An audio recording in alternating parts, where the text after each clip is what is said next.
오늘 함께 나눌 말씀은 다니엘 2장 31절부터 38절까지 말씀입니다. 다니엘 2장 31절에서 38절 말씀입니다. 같이 읽겠습니다. 왕이여, 왕이 한 큰 신상을 보셨나이다. 그 신상이 왕의 앞에 섰는데 크고 광채가 매우 찬란하며 그 모양이 심히 두려우니 그 우상의 머리는 순금이요 가슴과 두 팔은 은이요 배와 넓적다리는 노시요 그 종아리는 쇠요 그 발의 얼마는 쇠요 얼마는 진흙이었나이다. 또 왕이 보신즉 손대지 아니한 돌이 나와서 신상의 쇠와 진흙의 발을 쳐서 부서뜨리매 그때 쇠와 진흙과 놋과 은과 금이 다 부서져 여름 타작마당에 겨같이 되어 바람에 불려간 곳이 없었고 우상을 친 돌은 태산을 이루어 온 세계에 가득하였나이다. 그 꿈이 이러한즉 내가 이제 그 해석을 왕 앞에 아뢰리이다. 왕이여, 왕은 여러 왕들 중에 왕이시라.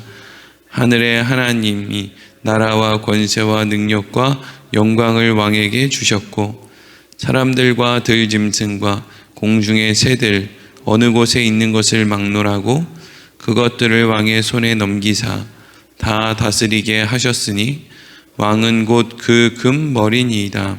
아멘. 오늘은 왕은 곧 그 금 머리니이다 하는 제목으로 말씀을 나누도록 하겠습니다. 바벨론의 느부갓네살 왕이 왕으로 세워진 지 2년 되는 해에 느부갓네살 왕이 꿈을 꾸었습니다. 느부갓네살이 꿈을 꿨다라는 것은 자기 힘으로 할 수 없는 것을 의미하는 것이죠. 하나님이 그 왕에게 꿈을 꾸도록 하셨다라는 것을 의미합니다.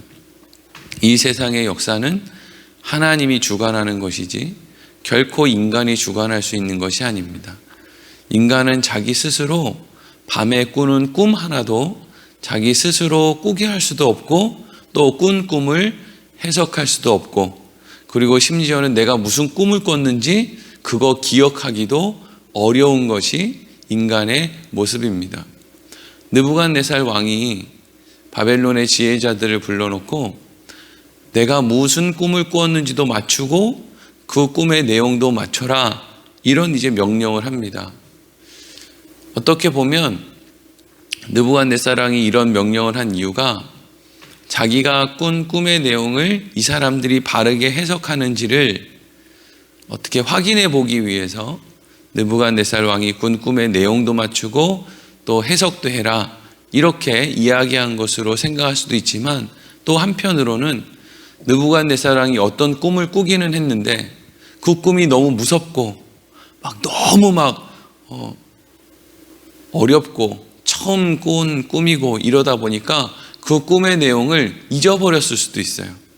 왜 우리가 아침에 일어났는데 꿈자리가 뒤숭숭해 이렇게 이야기는 하지만 정작 그래서 무슨 꿈을 꿨는데 이렇게 하면 내가 무슨 꿈을 꿨지? 사실 무슨 꿈을 꿨는지 정확하게 기억은 안 나는데 그냥 그 꿈이 좀 이렇게 심상치 않은 꿈자리가 뒤숭숭한 그런 내용이었다라는 기억만 있을 때가 있지 않습니까? 그러니까 느부갓네살 왕도 어떤 바벨론의 지혜자들을 이렇게 시험해 보기 위한 그런 방법으로 내 꿈의 내용을 맞춰라 하는 거였을 수도 있지만 본인이 꿈을 꿔놓고도 그 꿈이 막 두렵고 떨리기는 한데 기억이 잘 안 나는 그런 모습이었을 수도 있다고 생각이 드는 것이죠. 어쨌든 바벨론의 지혜자들 가운데 한 사람으로 여겨졌던 어떻게 보면 다니엘은 막내 중에 막내죠. 이제 막 세워진. 그런데 왕의 근위대장이 다니엘을 이제 죽이려고 갔는데 다니엘이 왕의 근위대장에게 뭐가 그렇게 급합니까? 나한테 시간을 좀 줘보세요. 제가 이거를 알아내 보겠습니다. 그래서 다니엘이 이제 왕에게 가서도 같은 말을 이야기를 하고 집으로 돌아가는 길에 새 친구에게 기도 부탁을 하고 그리고 집으로 돌아가서 하나님께 기도를 했단 말이죠. 다니엘이 하나님께 기도를 했기 때문에 그 꿈의 내용과 의미를 알게 된 게 아니에요. 다니엘이 하나님 안에 있었기 때문에 그 꿈의 내용과 의미를 알 수 있었던 것이고, 다니엘이 하나님 안에 있다는 증거가 다니엘이 기도할 수 있었다는 것이죠. 우리가 기도하는 것은 여러분 어떤 능력을 발휘하기 위한 주문 절차가 아닙니다. 우리가 기도하는 것은 우리가 하나님의 소속이고 하나님 안에 있다고 하는 증거가 내 안에서 드러나는 것이죠. 그렇기 때문에 우리가 원하는 기도의 제목대로 기도가 응답되지 않는다고 해도 우리는 내가 기도를 하는 행동을 통해서 내 소속이 하나님에게 있습니다 라고 고백을 하는 것이기 때문에, 그리고 하나님께서는 그렇게 고백하기 위해서 내 삶을 주관해 주신 것이기 때문에 우리는 내 기도의 제목대로 응답되지 않는다고 해도 얼마든지 안심할 수 있는 것이죠. 어쨌든지 그런 과정을 통해서 이제 다니엘이 왕의 꿈의 의미를 하나님이 알려주셔서 알게 되었고, 지금 왕 앞에 서게 되는 것이죠. 그리고 왕 앞에서 당신이 꾼 꿈 안에는 큰 신상이 있었는데 머리는 금이었고 가슴은 은이었고 또 배와 넓적다리는 동이었고 다리 종아리는 쇠였고 또 그 밑에는 진흙이었습니다. 당신 이런 걸 보았습니다. 이렇게 이야기를 하니까 느부갓네살왕이 깜짝 놀라면서 맞아. 내가 어젯밤에 꾼 꿈이 그랬어. 내가 말이야 그 꿈 때문에 밤잠이 뒤숭숭했고 막 두려워 떨었는데 맞아 그거였어. 반짝반짝 빛나던 것이 신상의 머리였는데 그게 금이었구나. 오히려 다니엘의 말을 통해서 느부갓네살 왕이 자신이 꾼 꿈을 기억하게 되고, 또 한편으로는 다니엘이 그 꿈의 내용을 설명을 해줄 때 느부갓네살 왕은 한편으로는 두려운 거예요.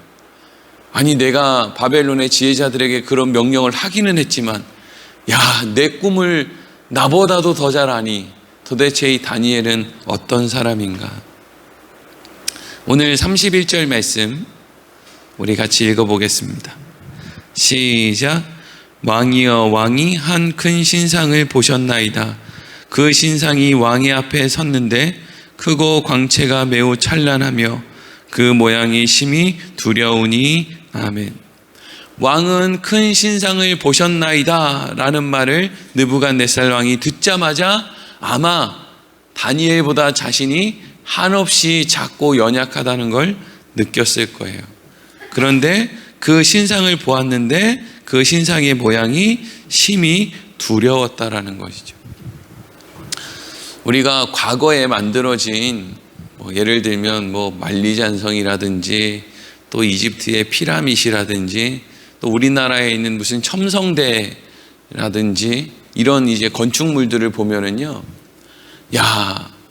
우리는 요즘 사람들이 지혜롭고 과거에 있는 사람들 좀 무지할 것 같다고 생각하는데, 실질적으로 과거에 그 사람들이 사막 한가운데까지 피라밋에 사용된 그 우리 교회만한 돌을 어떻게 옮겨갔을까, 이런 생각을 할 때 만리장성을 도대체 어떻게 그 긴 거리에, 오늘날도 그걸 하라고 하면 오늘날 더 힘들겠죠. 왜?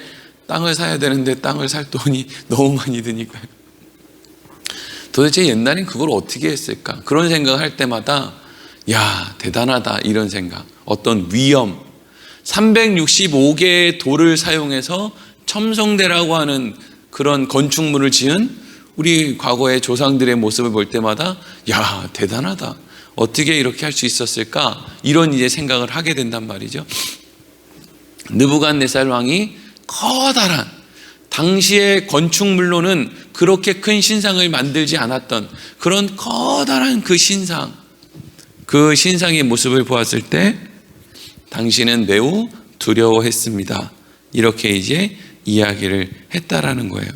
그런데 이 꿈의 내용을 해석해 주는 과정 속에서 오늘 38절 말씀에 이러한 기록이 있습니다. 같이 읽겠습니다. 시작. 사람들과 들짐승과 공중의 새들 어느 곳에 있는 것을 막론하고 그것들을 왕의 손에 넘기사 다 다스리게 하셨으니 왕은 곧 그 금 머리니이다. 아멘. 지금 꿈을 꾼 당사자인 느부갓네살 왕을 향해서 다니엘이 당신 밤에 꿈을 꾸는데 큰 금신상을 보았죠. 그 중에 머리가 금으로 되어 있었죠. 그 금 머리가 바로 바벨론과 특별히 바벨론의 당신 느부갓네살 왕을 의미하는 것입니다. 이렇게 이제 해석을 하기 시작했다는 거예요. 오늘은 이제 느부갓네살 왕이 금의 머리다라고 하는 것에 대해서 생각을 좀 해볼 거예요. 왜 느부갓네살 왕을 신상의 머리 끝 금이라고 이야기를 했나? 느부갓네살 왕이 금이고 바벨론이 금이라는 이야기는 그 이후에 가슴과 팔은 은이고 또 배와 넓적다리는 동이고 또 다리 종아리는 쇠고 그 아래로는 진흙이다라고 할 때 느부갓네살 왕과 바벨론이 금이라는 이야기는 지금 당신이 다스리고 있는 이때가 앞으로 펼쳐질 모든 제국들, 바벨론 다음에 페르시아, 페르시아 다음에 헬라, 헬라 다음에 로마로 이어지는, 그리고 그 이후에 이어지는 인간의 역사 속에서 바벨론과 느부갓네살 왕이 금이라는 것은 가장 당신이 훌륭합니다라는 이야기를 하고 있는 거예요. 그럼 이제 여기서 우리가 생각을 해야 되는 거죠.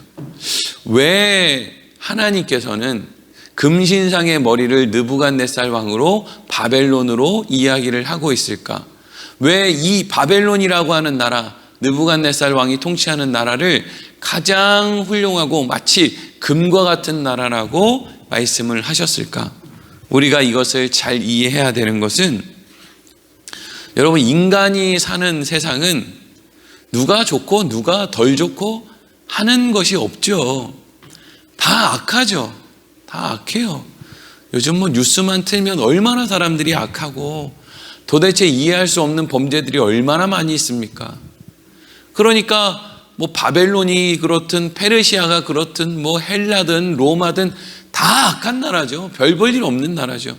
근데 왜 바벨론은 금이고 왜 로마는 쇠밖에 되지 않느냐? 이걸 우리가 생각할 필요가 있다는 거예요. 하나님께서 느부갓네살과 이 바벨론이라고 하는 나라를 금이라고 말씀하시고 그 이후에 이뤄지는 제국들을 또 은이나 동이나 쇠라고 말씀하시는 이유는 느부갓네살 왕이 뛰어나기 때문이 아니라 인간의 역사는 계속 후퇴하고 있기 때문이에요. 금인 느부갓네살이 인간 중에 제일 대단해, 그래서 금이야, 다른 제국보다 제일 대단해, 그래서 금이야 라고 말씀하시는 것이 아니라 앞으로 인간의 역사는 계속 후퇴할 거야. 그리고 어느 순간이 되면 뜨인 돌이 날아와서 박살내는 그때가 되면 이 세상의 역사는 완전히 사라지고 말 거야. 그때까지 인간의 역사는 계속 후퇴할 거야. 이걸 이야기하는 거예요. 여러분, 인간은요, 역사를 발전시켜 가는데 어떻게 발전시켜 가느냐? 죄를 발전시켜 가는 게 인간의 역사예요. 도둑놈이 감옥에 가면은요, 반성하는 게 아니라 도둑질을 업그레이드해서 나오는 게 인간의 역사라고요. 사기꾼은 사기꾼의 역사, 또 정치인, 경제인, 나라의 세금 떼먹는 사람들, 편법 써서 자식 좋은 대학 들여보내려고 하는 사람들, 이런 사람들은 3, 4, 5 모여서 전부 자신들의 기술을 발전시켜 가는데 실질적으로 기술이 발전되는 것처럼 보이나 그 모습은 점점 후퇴하는 것이라는 거죠.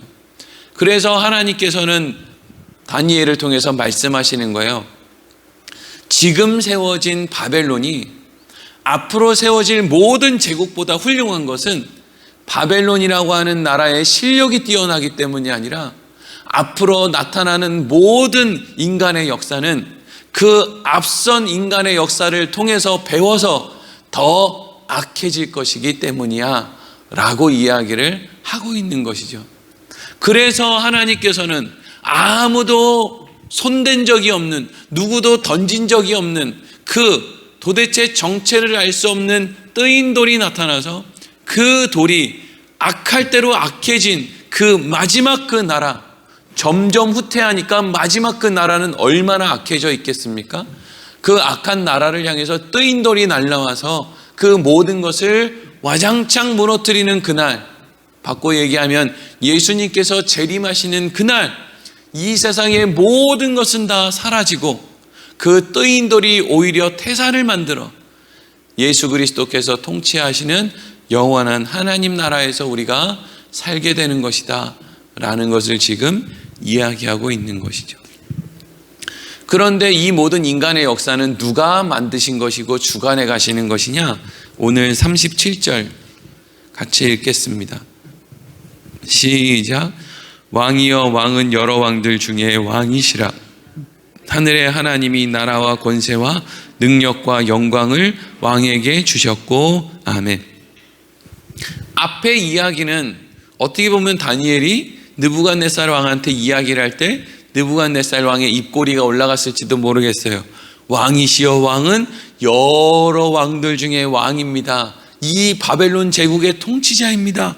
모든 나라가 당신에게 머리를 숙였습니다.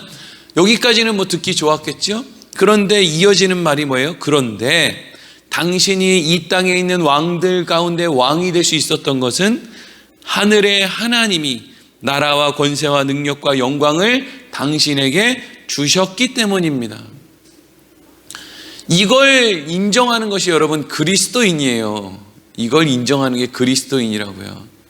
내 모든 것, 내 형편, 내 처지, 심지어 나에게 찾아온 질병, 내 수명, 모든 것이 다 하나님으로부터 왔습니다.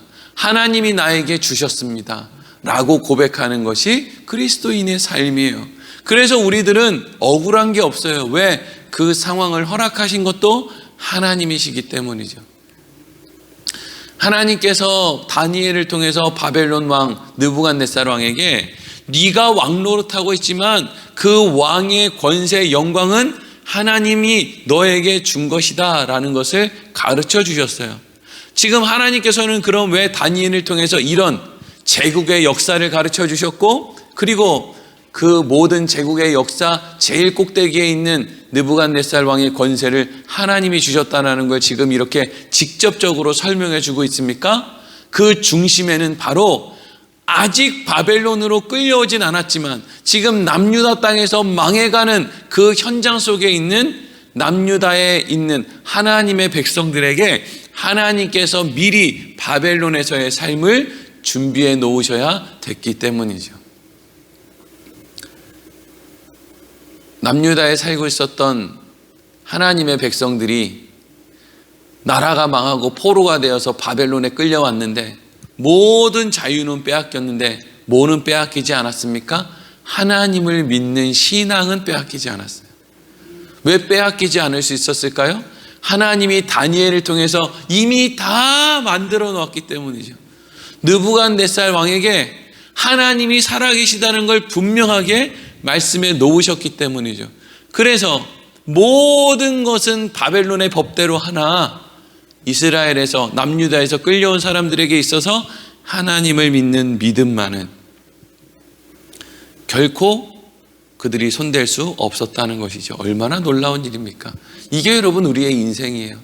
우리의 인생이 마치 포로로 끌려가는 것 같고 내 뜻대로 할 수 없는 것 같이 보이나 그 너머에는 하나님이 모든 것을 다 예비해 놓으셨다라는 것.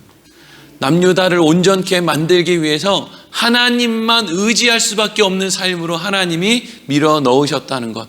하지만 그 이전에 하나님께서 느부갓네살 왕을 통해서 이미 하나님의 살아계심을 보이셨다는 것. 우리가 이것을 통해서 우리의 인생이 하나님께서 준비해 놓으신 길로 이렇게 가게 되는 것이구나. 하나님은 나에게 가장 좋은 길을 인도해 가시는구나 라는 것을 우리가 알 수 있는 것이죠. 하나님은 이 세상 어떤 곳에서도 인간의 어떤 도움이 필요치 않은 하나님의 능력만으로도 하나님의 위엄을 드러내실 수 있는 분이에요. 그렇죠? 우리가 교회 헌금 안 하면 교회 문 닫습니까? 우리가 전도 안 하면 교회가 문 닫습니까? 우리가 세상에 나가서 기독당 만들고 기독교인들이 정치 안 하면 이 나라가 망합니까? 하나님이 쪼그라듭니까? 그렇지 않다는 거예요.